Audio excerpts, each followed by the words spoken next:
একটি রাজনৈতিক দলের একজন সিনিয়র নেতা জনগণের সামনে নির্বাচনের আগে এইভাবে মিথ্যা কথা বলছে, দলটি পর্যন্ত মিথ্যা কথা বলছে, তাদের আইডি বলে হ্যাক হয়ে গেছিল, অথচ আইডি হ্যাক হয়নি তাদের।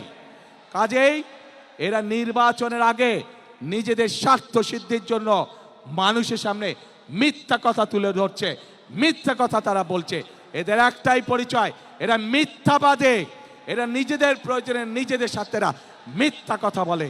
যারা মিথ্যা কথা বলে, হাজারো লক্ষ কোটি মানুষের সামনে যারা মিথ্যা কথা বলে, যারা বিশেষজ্ঞদের মুখের উপরে মিথ্যা কথা বলে, এরা আর যাই হোক এরা দেশ দরদি হতে পারে না।